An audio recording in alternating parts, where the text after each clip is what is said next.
बिस्मिल्लाहिर्रहमानिर्रहीम। अज़ीज़ तलबा व तालिबात, अस्सलामु अलैकुम। पहला सेमेस्टर जिसमें हम अदबी तहरीकें का पर्चा पढ़ रहे हैं, ये पर्चा चौथे सेमेस्टर में भी बराबर चल रहा है और इसमें जो बात की जा रही है वो बिल्कुल उसी तरह चौथे सेमेस्टर के लिए भी है। और जब क्लासेस यूनिवर्सिटी में बाकायदा शुरू हो जाएंगी तो फिर ये चौथे सेमेस्टर की क्लास मैडम शफ़क़त नसीम साहिबा के पास चली जाएगी और पहले सेमेस्टर वाली क्लास मेरे पास रहेगी। अब कुछ बातें, एक दो बातें जो पहले सेमेस्टर से करनी हैं वो ये हैं कि आपके ग्रुप में, चूँकि आपका पहला सेमेस्टर है, आप बहुत सारी बातों को नहीं जानते। वो है ना कि अभी तुम नए हो इसलिए परेशान हो, आसमां की जानब इस तरह से मत देखो, आफ़तें जब आनी हूँ टूटना सितारों का, रीत इस नगर की है और जाने कब से है। हमें मालूम है कि आप कुछ परेशान हैं, आपको चीज़ों की समझ नहीं आ रही, क्योंकि पहले सेमेस्टर में बहुत सारी बातें जिनके लिए ज़्यादा वक्त दरकार होता है, ऑनलाइन क्लासेस में उनके लिए बहुत कम वक्त मिल रहा है। बहरहाल कोशिश करेंगे कि बहुत सारी बातें आपको बता दी जाएं, कर दी जाएं। पहले सेमेस्टर में मैंने पिछली क्लास में भी अर्ज़ किया था कि 3 कोर्सेज़ हैं आपके, जिनमें पहला उसूल तहकीक व तदवीन, दूसरा अदबी तहरीकें, तीसरा नसरी उर्दू अदब 1। अब अदबी तहरीकें जो पर्चा है आपका, अच्छा दूसरी बात ये कि तीनों पर्चों के लिए आपको अलग अलग असाइनमेंट्स लिखनी होंगी और मुमकिन है कि जो पहला पर्चा उसूल तहकीक व तदवीन का है, उस एक पर्चे के लिए आपको 2 असाइनमेंट्स लिखनी पड़ें, तहकीक की अलग और तदवीन की अलग। बहरहाल वो डॉक्टर साहब आपको बता देंगे। अब इस पर्चे में चूँकि हमारी बुनियादी बातें अभी चल रही हैं, बहुत महदूद सी बात हुई थी, पिछली दफ़ा भी इस तरह आपसे कुछ बातें करनी थी और इस दफ़ा भी चूँकि मुझे मालूम है और मुझे पता भी चला है कि आप को बहुत सारे मसाइल का सामना हो रहा है, तो इस सिलसिले में ये गुजारिश है कि आप किसी तरह की कोई परेशानी ना लें। हम जानते हैं कि ये कोर्सेज़ किस तरह ख़त्म करने हैं, आपका मिड टर्म कैसे करवाना है, अल्लाह ताला हालात बेहतर करे और ये सारी चीज़ें मामूल पर आ जाएं तो फिर तो बहुत जल्द ये सारी चीज़ें आसान हो जाएंगी। लेकिन जब तक ये मुश्किल वक्त है, हमें आपके साथ की ज़रूरत है, हमें आपके ताउन की ज़रूरत है और हमें आपके हौसले और समझौते की ज़रूरत है कि आप पूरी क्लास एक दूसरे के साथ कंप्रोमाइज़ करें। अभी बिल्कुल आपके लिए ये सारी चीज़ें नई हैं, आप नहीं जानते। जब तक आपको ये बताया नहीं जाएगा, आपको पता नहीं चलेगा। तो जब बता दिया जाएगा, आपको सारी बातों का इल्म हो जाएगा, तो फिर आपके लिए ये सब कुछ आसान हो जाएगा। आप दूसरे सेमेस्टर में जब जाएंगे उस वक्त तो आपको ये लगेगा कि अच्छा ये बातें भी उस वक्त हम पूछते थे, इन बातों के लिए भी परेशान होते थे, इन बातों के लिए हम कह रहे थे कि ये हम कहाँ आ गए हैं, ये कुछ समझ नहीं आ रहा।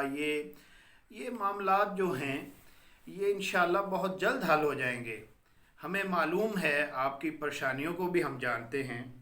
हम ये समझते हैं कि पहले सेमेस्टर में आपको किन मसाइल का सामना करना पड़ रहा है, तो इंशाल्लाह सब लोग ये कोशिश करेंगे और कर रहे हैं कि आपके मसाइल को समझा जाए और कोशिश की जाए कि बातें आप तक जो पहुँचें, आपकी समझ में आएँ اور اس طرح انشاءاللہ یہ ہمارا ایک سلسلہ چل پڑے۔ تو آپ نے اسائنمنٹ کے حوالے سے یا کورسز کی تقسیم کے حوالے سے یا مڈ ٹرم اور فائنل ٹرم کے جو امتحانات ہیں ان میں کورسز کی تقسیم کے حوالے سے بالکل پریشان نہیں ہونا۔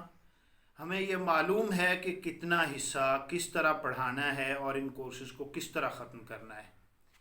میں نے وسیم صاحب سے جو ہمارے کوآرڈینیٹر ہیں ڈپارٹمنٹ کے، ان سے بھی گزارش کی ہے کہ وہ آپ کے جو گروپ بنے ہوئے ہیں ان میں آپ کو جو ہمارا ایم فل کا تدریسی منصوبہ ہے سمیسٹر کے لحاظ سے جتنے جتنے آپ کے کورسز ہیں، پہلے میں 3 ہیں، دوسرے میں 3 ہیں اور تیسرے اور چوتھے میں 2 ہیں، تو آپ کو وہ کورسز کی تصویر بنا کے بھیج دے کہ آپ اس سمیسٹر میں کتنے کورس اور ان کورسز میں کیا کیا چیزیں پڑھیں گے۔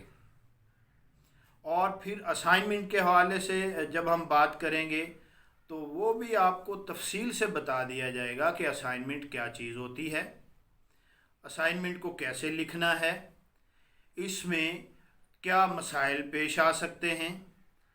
چونکہ ہمیں یہ معلوم ہے کہ آپ میں سے 80% لوگ یا اس سے بھی زیادہ وہ پرائیویٹ تعلیم حاصل کر کے آئے ہیں، وہ اس سے پہلے سمیسٹر کا اور اسائنمنٹ کا جو تجربہ ہے وہ اس سے نہیں گزرے۔ ہم اس چیز کو جانتے ہیں، ہمیں یہ فکر ہے کہ آپ کو بتانا ہے کہ اسائنمنٹ کیا چیز ہوتی ہے، کیسے لکھنی ہے، کیا طریقہ کار ہے، اس میں حوالہ دینے کا کیا طریقہ ہے۔ میں ڈاکٹر محمد عطا اللہ صاحب سے بھی گزارش کروں گا کہ وہ تحقیق کے پرچے میں آپ کو کتابیات کا، اور وہ خود بتائیں گے، مجھے پتہ ہے ہر سال وہ اس سے پہلے ہم جانتے ہیں، اور جو پہلا سمیسٹر آتا ہے ان سب کے یہی مسائل ہوتے ہیں۔ آپ سے پہلے جتنے سیشن گزر چکے ہیں یا جو چل رہے ہیں، پہلے سمیسٹر میں لوگوں کو اس طرح کے مسائل پیش آتے رہے ہیں، آپ کو بھی آئیں گے اور انشاءاللہ یہ بہت جلد حل ہو جائیں گے۔ تو اس لیے آپ نے اسائنمنٹ کے حوالے سے، کورسز کی تقسیم اور ان کے امتحانات کے حوالے سے بالکل پریشان نہیں ہونا۔ یہ چیزیں آپ کو بتائی جائیں گی، ہر کلاس میں کچھ نہ کچھ چیزیں اس طرح کی ڈسکس ہوتی رہیں گی، اور انشاءاللہ یہ بہت جلد آپ سمجھ جائیں گے کہ یہ کیا چیزیں ہیں، ایم فل میں یہ کورس کیا ہے، اس کا کیا مطلب ہے، اس میں کون کون سی چیزیں ہیں، کون سی چیزیں ہم اس سے پہلے ایم اے میں پڑھ چکے ہیں، کون سی اب پڑھیں گے۔ تو یہ ساری چیزیں اب دیکھیں، ایم فل کی ڈگری کو معمولی ڈگری نہیں ہے۔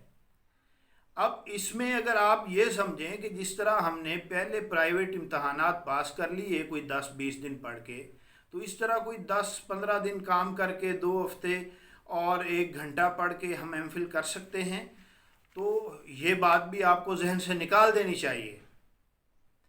اس طرح ایم فل نہیں ہوگا، لیکن گھبرانے سے، نا امید ہونے سے تو بہتر یہ ہے کہ آپ محنت کریں، چیزوں کو سمجھنے کی کوشش کریں۔ ابھی کتنا وقت گزرا ہے، ابھی ایک کلاس آپ کی ہوئی ہے اور پہلے سمیسٹر کی طرف سے واویلا شروع ہو گیا ہے کہ ہم کہاں آ گئے ہیں، ہمیں سمجھ نہیں آ رہا ہم کیسے پڑھیں۔ یہ ساری چیزیں دیکھیں، حالات کے پیش نظر یہ کام کیا گیا ہے۔ آن لائن کلاسز، اگر آپ یونیورسٹی تشریف لے آتے اسی طرح تو بہت سارے مسائل آپ کے یہ پہلے 2 ہفتوں میں حل ہو جاتے۔ اب چونکہ آن لائن کلاسز میں اتنا وقت بھی نہیں ملتا اور چیزوں کو آگے آپ تک پہنچانے میں بھی مسائل پیش آتے ہیں، اس لیے بات ٹو دا پوائنٹ کی جاتی ہے، کورسز کے متعلق زیادہ باتیں کی جاتی ہیں، آپ کی تربیت کے لیے یا آپ کو بتانے کے لیے کم باتیں ہوتی ہیں۔ تو آپ کو گھبرانے کی کوئی ضرورت نہیں ہے، یہ آپ کے مسائل انشاءاللہ حل ہو جائیں گے۔ یہ ہر آنے والی نئی کلاس کو درپیش آتے ہیں۔ تو اسائنمنٹ کے حوالے سے بھی کسی قسم کی کوئی پریشانی کی ضرورت نہیں ہے، آپ کو بتایا جائے گا۔ ابھی ایک سمیسٹر ہے، آپ نے فائنل ٹرم سے 2 ہفتے پہلے اسائنمنٹ جمع کروانی ہوتی ہے اور اس کی پریزنٹیشن ہوتی ہے، پریزنٹیشن کے 5 نمبر ہیں، اور یہ ساری چیزیں ایسی ہیں کہ جس سے آپ کی تربیت ہوگی، آپ سیکھیں گے۔ अच्छा, अब मैं, चूँकि ये कोर्स आप तक पहुंचते हुए आज मैं कोशिश करूंगा कि ये आप तक वो पीडीएफ फॉर्म में पहुंच जाएं। अब तकसीम एक कोर्स के 100 नंबर हैं।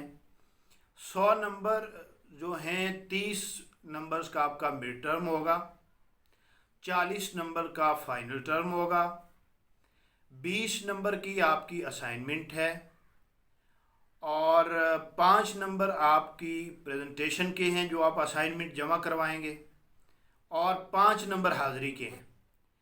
30, 40, 70, 20 असाइनमेंट के 90, 5 उसकी प्रेजेंटेशन के 95, और 5 जो है वो हाज़िरी के। तो इस तरह 100 नंबर, ये तरतीब है नंबरों की। तो इसलिए आपका मिड टर्म अभी 30 नंबर का इम्तहान होगा, 70 नंबर उसके बाद भी पड़े हैं। तो इसलिए किसी किस्म की परेशानी लेने की ज़रूरत नहीं है, किसी किस्म की घबराहट की ज़रूरत नहीं है। हालात के पेश नज़र अगर ये काम किया गया है तो आपसे ताउन की उम्मीद है। आप कोशिश करें चीज़ों को, अभी तो चीज़ों को समझने की कोशिश करें। अभी तो आप कोर्सेज़ को नहीं जानते कि हमारे एक सेमेस्टर में या हमारा जो एमफिल का दौरानिया है उसमें कितने कोर्सेज़ हैं, कितने नंबर्स हैं, कैसे पढ़ाया जाएगा, किस सेमेस्टर में कितने कोर्स हैं, मकाला क्या होता है। ये बहुत सारी चीज़ें अभी आपको पता नहीं है। तो जब ये पता चल जाएंगी तो फिर चीज़ें आपको आसान लगना शुरू हो जाएंगी। तो अब चूँकि हमारा पर्चा अदबी तहरीकों के नाम से है, अदबी तहरीकें उसका नाम है, और उसका कोड है उर्दू URDU 631 631। अदबी तहरीकें का पर्चा हमने शुरू किया था, कुछ गुफ्तगू इससे पहली क्लास, गुज़श्ता क्लास में हो चुकी है, और कुछ चीज़ें बाकी हैं। जैसा मैंने अर्ज़ किया था कि तहरीक और रुझान में फ़र्क, अदब के साथ इसका ताल्लुक़, ये कुछ ऐसी बुनियादी बातें हैं, या तहरीक के बारे में कि तहरीक क्या होती है, ये हम जानने की कोशिश करेंगे। और मैं आज कुछ चीज़ें आपको ग्रुप में किताबें उनके नाम भेजूँगा, और आपसे ये दरख्वास्त करूँगा कि आप उन किताबों का मुताला करें। जब आप वो किताबें पढ़ेंगे तो ये पर्चा ख़ुद ब खुद आपकी समझ में आना शुरू हो जाएगा।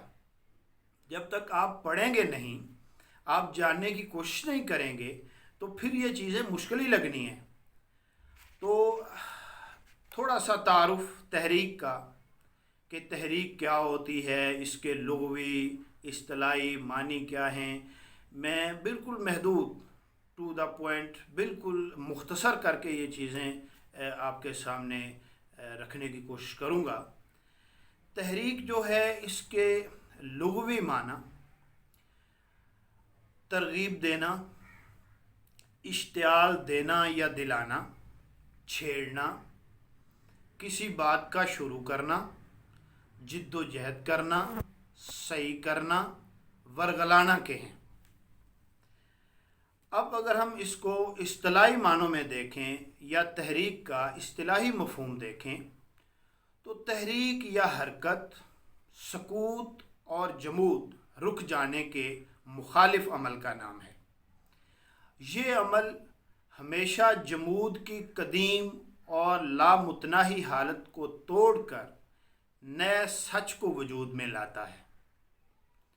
सकूत और जमूद एक ख़ास रुकी हुई हालत और कैफियत है, और इसका मिजाज इन्फाली होता है, जबकि हरकत सरतापा अमल है, और फ़ालियत इसके मिजाज का अहम तरीन उनसर है।